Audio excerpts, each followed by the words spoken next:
दोस्तों, Titan classes में आप सभी का स्वागत है। मैं पंकज सर आप लोगों को आज डीसी जनरेटर के बारे में समझाने जा रहा हूं। ये जो डीसी जनरेटर है इसके बारे में आप लोगों को पिछले वीडियो में समझाया गया है कि यह किस सिद्धांत पर कार्य करता है। आप लोग लेक्चर 1 को ज़रूर जाकर देखें यदि आप लोग वीडियो को पहली बार देख रहे हैं तो। चलिए आगे हम लोग बढ़ते हैं, इसमें देखते हैं हम लोग ने क्या क्या इसके बारे में पढ़ लिया था। तो जैसा कि आप लोग इस स्लाइड पर देखिए, इसमें यह जो हम लोग आगे देख रहे हैं हम लोग यह जो था कि general concept of rotating power machine, इसके बारे में हम लोग देख लिए थे। ये जो कितने इसके भाग होते हैं, किस किस प्रकार की मशीनें होती है, ठीक है। और यहाँ पे सबसे इम्पोर्टेंट था यह किस सिद्धांत पर कार्य करता है, यह प्रिंसिपल ऑफ द जनरेटर, यानी किस सिद्धांत पर जनरेटर कार्य करता है। तो यहाँ पे इसका आंसर क्या होगा, Faraday law of electromagnetic induction, ठीक है। यानी फैराडे के विद्युत चुंबकीय प्रेरण के नियम के सिद्धांत के आधार पर यह कार्य करता है। यहाँ पे यह नियम भी था, फर्स्ट और सेकंड लॉ था। चलिए आगे हम लोग बढ़ते हैं इससे। तो इसमें एक और फार्मूला भी यहाँ भी था, बहुत ही इंपॉर्टेंट फार्मूला था, ई बराबर B L B sine theta था, ठीक है। तो ये सभी आपको पहले वीडियो में बताया गया, आप लोग जाइए उसे देखिए। यहाँ पर देखिएगा तो फ्लेमिंग राइट हैंड रूल है, राइट हैंड रूल को भी इसमें समझाया गया है बहुत अच्छे तरीके से। चलिए यहाँ पे आज हम लोग पढ़ने वाले हैं पार्ट्स ऑफ डीसी जनरेटर। क्या पढ़ने वाले हैं, तो पार्ट्स ऑफ डीसी जनरेटर, यानी जो हम लोग डीसी जनरेटर उसके कौन कौन से भाग होते हैं, ठीक है। तो सबसे पहले इसमें क्या होता है, योक होता है। दूसरा हम लोग का फील्ड पोल का है, या हम लोग पोल शू का है, दोनों बात एक ही कहलाता है इसमें। अगर हम लोग फील्ड क्वाल का है या फील्ड वाइंडिंग का है, दोनों बात एक ही है। आर्मेचर कोर का है, और यहाँ पे हम लोग आर्मेचर वाइंडिंग होता है या आर्मेचर कंडक्टर होता है, दोनों बात क्या है, एक ही है। उसके नीचे हम लोग क्या है, 6 नंबर पे कम्यूटेटर है, जैसे कि आप लोग देख पा रहे हैं कम्यूटेटर। और उसके बाद ब्रशेस है, बियरिंग है, एंड प्लेट है, एयर फिल्टर है, फैन जो है एयर फिल्टर फॉर फैन है, शाफ्ट है। ये सभी हम लोग का पार्ट है डीसी जनरेटर के। चलिए एक एक करके सभी के बारे में हम लोग और अच्छे तरीके से इसको जानते हैं कि इसके बारे में कौन कैसा होता है, ठीक है। तो सबसे पहले हम लोग का इसमें क्या है कि फ्रेम और योक के बारे में, ठीक है। तो इसमें कह रहा है कि बाहरी जो फ्रेम है या योक है, इसको किसको कहते हैं, फ्रेम या योक, जो यह बाहरी या कवच दिख रहा है ना, ये जो कवच जैसा, इसी को हम लोग क्या कहते हैं, फ्रेम कहते हैं या योक कहते हैं। फ्रेम कहिए या योक कहिए, दोनों शब्द क्या है, एक ही है। ये दो कार्यों को पूरा करता है। कौन कौन से दो कार्यों को पूरा करता है, तो सबसे पहला काम इसका क्या है कि ये ध्रुवों के लिए यांत्रिक सहारा प्रदान करता है। ये जो हम लोग ध्रुवों के लिए क्या करता है, यांत्रिक सहायता प्रदान करता है, क्योंकि इसी के ऊपर क्या होते हैं, यहाँ पे अंदर की तरफ ध्रुव यहाँ पे लगे होते हैं, इसी पर क्या होते हैं, इसी पर यह ध्रुव, यह हम लोग का इसी पर ध्रुव क्या होता है, लगा होता है, ठीक है। सभी ध्रुव इसी पे लगे होते हैं इस फ्रेम के सहायता से, और पूरी मशीन के लिए एक सुरक्षा कवर के रूप में कार्य करते हैं। पूरी मशीन का क्या है, एक तरह से सुरक्षा कवच है। दूसरा कार्य क्या है इसका कि ये चुंबकीय सर्किट को इसके माध्यम से पूरा होने की अनुमति देता है। जो इसमें चुंबकीय फ्लक्स होता है इसके माध्यम से भी इसमें क्या होता है, प्रवाहित होता है। एक वाइंडिंग से दूसरे वाइंडिंग की तरफ चुंबकीय फ्लक्स जो हवा के रास्ते जाता है वो प्रवाहित होता है, ठीक है। चुंबकीय फ्लक्स को रास्ता भी प्रदान करने का काम यही करता है, योक कहें या फ्रेम कहें, ठीक है। जैसे कि आप लोग चित्र को अच्छे से देख लीजिए, आप लोग चित्र को बना भी सकते हैं। बहुत इसमें से पूछता भी है, जैसे पूछ देगा कि इसका इस पार्ट का नाम क्या है, तो यहाँ पे क्या देख पा रहे हैं आप लोग, लिफ्टिंग आई है, इस पार्ट का क्या नाम है, तो टर्मिनल बॉक्स है। ये नीचे वाला क्या कहते हैं, तो फीट कहते हैं। इसको क्या कहा जाता है, तो फ्रेम कहा जाता है, ठीक है। इस तरह से बहुत सारे इसमें नाम होते हैं, और पूरे होल पार्ट को इसको हम लोग क्या कहते हैं, योक कहते हैं या फ्रेम कहते हैं, ठीक है। चलिए आगे देखते हैं अब हम लोग यहाँ पे क्या कर रहे हैं। जो छोटे जनरेटर में जो फ्रेम होता है, ये जो डीसी जनरेटर है, अगर वो छोटा जनरेटर तो उसमें हम लोग कच्चा लोहा से भी बना देते हैं या कास्ट आयरन से। कच्चा लोहा को इंग्लिश में हम लोग क्या कहते हैं, कास्ट आयरन। इसको हम लोग एक और नाम से जानते हैं, हम लोग ढलवा लोहा के नाम से भी जानते हैं, ठीक है। कि जो छोटे छोटे मशीन होते हैं डीसी जनरेटर हो चाहे मोटर, इसका जो बॉडी है किसका बनता है, कास्ट आयरन यानी ढलवा लोहा, जिसे हम लोग कच्चा लोहा का नाम से भी जानते हैं।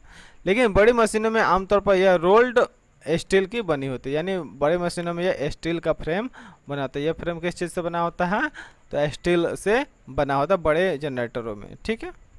आगे दूसरा नंबर हम लोग क्या है देखते हैं हम लोग। अब दूसरा इसमें है पोल कोर, देख पा रहे हैं आप लोग, इसके बारे में चलिए अब हम लोग पढ़ते हैं। तो ये जो पोल कोर है या पोल शू है, ये क्या है? चलिए, इसमें कह रहा है कि चुंबकीय क्षेत्र में पोल कोर और पोल शू होते हैं। जो चुंबकीय क्षेत्र है उसमें क्या होता है, पोल कोर और पोल शू दोनों होता है उसी में। और यह जो पोल शू है दो उद्देश्यों को पूरा करता है। कौन कौन सा दो उद्देश्य को पूरा करता है पोल शू? तो एयर गैप में जो फ्लक्स है उसको समान रूप से फैलाता है। पोल शू जो है हम लोग का, जो इसमें शू जैसा इसमें दिखाई देगा, आप लोग को बता रहे हैं यहाँ पे चित्र बनाकर। देखिए यह कैसा दिखाई देगा, इस तरह से इसमें दिखाई देगा, ठीक है। यह स्टेटर पर वो जो फ्रेम है उसमें यह लगा रहता है। इस तरह से हम लोग का क्या रहता है, यह पोल कोर रहता है। ये सब पोल कोर यह है, और हम लोग यह पोल शू आगे का हिस्सा है। तो ये क्या करता है, एयर गैप में फ्लक्स को क्या करता है, समान रूप से फैलाता है। ये एक बड़े क्रॉस सेक्शन के होने के नाते, मैंने बड़े एरिया, ये देख पा रहे हैं आप लोग, एरिया क्या है, बहुत अधिक है। तो एरिया अधिक होने के नाते चुंबकीय पथ की अवरोध को भी क्या करता है, ये कम कर देता है। जो चुंबकीय पथ के प्रवाह के रास्ते में रुकावट आता है उसको भी यह कम कर देता है। वे फील्ड कॉइल को सहारा प्रदान करते हैं। ये क्या करता है, फील्ड कॉइल को सहारा भी प्रदान करने का काम करता है, क्योंकि इसी पर वाइंडिंग, इस पर फील्ड कॉइल इसी पर लपेटी हुई रहती है, जिसको यह सहारा भी प्रदान करता है। ठीक है, यहाँ तक आप लोग समझ गए होंगे।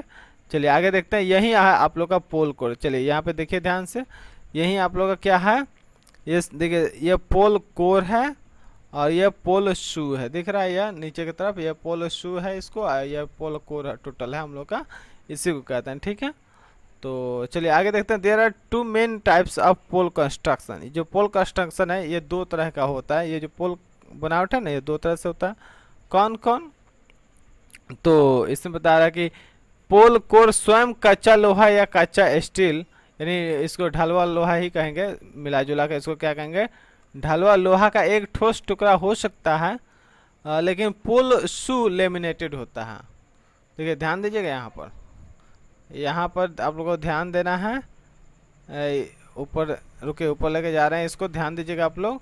यहाँ पे क्या कर रहा है कि यह जो ऊपर वाला हिस्सा है यह हम लोग का कास्ट आयरन का हो सकता है, यानी ढालवा लोहा का हो सकता है, लेकिन ये जो हम लोग का पोल शू दिखाई दे रहा है तो यह क्या होता है, लेमिनेटेड होता है, और यह जो सिलिकॉन स्टील का बना होता है, ये जो आगे वाला है। ठीक है, चलिए देखिए नीचे आप लोगों को मिलेगा अभी देखने को। देखिए यहाँ पे क्या कह रहा है कि आधुनिक डिजाइनों में पोल कोर और पोल शू एनिल्ड स्टील के पतले लेमिनेशन से बनते हैं। अब आजकल क्या बन रहा है, पोल कोर और पोल शू दोनों किससे बन रहा है, एनिल्ड स्टील से, यानी सिलिकॉन स्टील टाइप का ही है यह, उसी से यह बनता है। ठीक है, उसके पतला लेमिनेशन से बहुत पतला शीट होता है यह, और जो हाइड्रोलिक दबाव से एक साथ रिपीट किया जाता है। देख पा रहे हो ना, बहुत चिपका हुआ था, एक दूसरे में चिपका रहता है। इसके लेमिनेशन की मोटाई 0.25 से 0.25 से 1 mm तक होती है।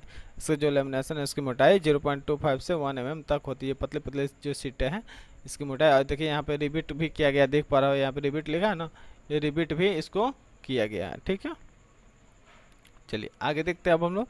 तीसरा हम लोग का क्या है, यहाँ पर पोल कॉइल, जिसको हम लोग फील्ड कॉइल के नाम से भी जानते हैं। ये देख रहे हैं पोल के ऊपर ये जो है, इसी पर क्या किया गया, वाइंडिंग किया गया है ना, तो ये इसको क्या कहते हैं, यहाँ पर हम लोग इसको जो वाइंडिंग किया गया है तो इसको हम लोग पोल कॉइल या फील्ड कॉइल के नाम से जानते हैं। आगे क्या कर रहे हैं, फील्ड कॉइल या पोल कॉइल, जिसमें तांबे के तार होते हैं। इसमें किस प्रकार का तार होता है, तो तांबा के तार से यह हम लोग का वाइंडिंग की जाती है ताकि यह लंबे समय तक टिका रहे। ठीक है, आगे देखते हैं। जब फील्ड कॉइल से, यानी जब कॉइल से करंट गुजरता है तो पोल क्या हो जाता है, चुंबकित यानी मैग्नेटाइज हो जाता है। उससे निकलने वाले जो फ्लक्स आर्मेचर कंडक्टर को कट करते हैं। इससे जब फ्लक्स निकलेगा इसमें से, जब फ्लक्स इसमें से निकलेगा तो इसके बीच में जो आर्मेचर घूम रहा है उसको काटेगा। जब आर्मेचर काटेगा तो इससे क्या होगा, विद्युत धारा हम लोग को प्राप्त होगा। चलिए आगे देखते हैं। आगे क्या हम लोग का चौथा, आर्मेचर कोर। चौथा क्या, आर्मेचर कोर के बारे में देखते हैं। आर्मेचर कोर में आर्मेचर कंडक्टर होते हैं जो चुंबकीय प्रवाह को काटने के लिए कंडक्टर चुंबकीय क्षेत्र में घूमते हैं। ये जो हम लोग का है, तो ये जो आर्मेचर कोर दिखाई दे रहा है, इसी में हम लोग क्या करते हैं, वाइंडिंग को लपेटते हैं। इसमें वाइंडिंग को लपेटा जाता है इसके अंदर।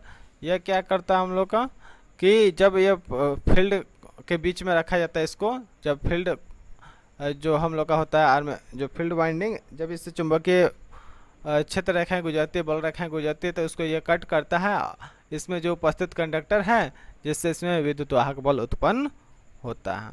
ठीक है, आगे देखते हैं हम लोग इसको क्रॉस सेक्शन एरिया वो निकाल कर बाहर दिखाया गया। ऐसे खांचे बने होते हैं ताकि इसमें आसानी से इसमें मतलब लपेटा जा सके। यह स्लॉट है, देख पा रहे हैं आप लोग, ये सभी क्या है स्लॉट है, यहाँ लिखा भी है। और इसको टीथ कहते हैं जो ऊपर वाला हिस्सा है। और इसी में स्लॉट में क्या होता है तार का क्या करते हैं हम लोग वाइंडिंग इसमें करते हैं। चलिए आगे देखते हैं हम लोग।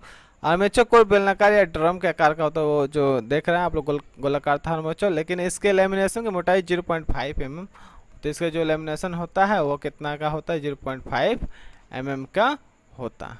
ठीक है, चलिए आगे देखते हैं आर्मेचर वाइंडिंग। पांचवा क्या हम लोग का आर्मेचर वाइंडिंग है। आर्मेचर वाइंडिंग आमतौर पर फॉर्मर पर बनाया जाता है। आर्मेचर वाइंडिंग कैसे बनाया जाता है, फॉर्मर पर बनाया जाता है। ये पहले आयताकार कुंडली के रूप में बनाया जाता है। कैसा है, इस तरह से बनाया जाता है आयताकार कुंडली के रूप में फॉर्मर पर। फिर एक कॉइल पुलर के साथ उसे उचित आकार में खींचे जाते हैं। उसके बाद इसको खींच कर क्या किया जाता है, कुंडली के विभिन्न कंडक्टर एक दूसरे से इंसुलेटेड भी होते हैं। अब इसको खींच कर क्या करते हैं हम लोग, इसको ले जाकर उसमें आर्मेचर जो है उसके स्लॉटों में प्रतिस्थापित कर दिया जाता है, इसको उसमें भर दिया जाता है। ठीक है, इसको ऐसे जो बना कर मैंने इसको क्या करता है आयताकार जो है ना फार्मा पर इसको सेट करके इसको कॉइल को बनाकर और इसी कॉइल को उसमें ले जाकर लपेट दिया जाता है अपने तरीके से, जिस तरीके से उसमें वाइंडिंग करना है।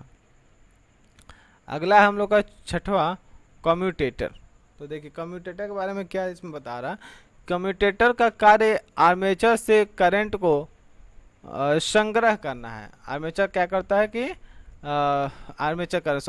कम्यूटेटर क्या करता है, आर्मेचर से जो करंट आता है उसको इकट्ठा करना इसका काम है।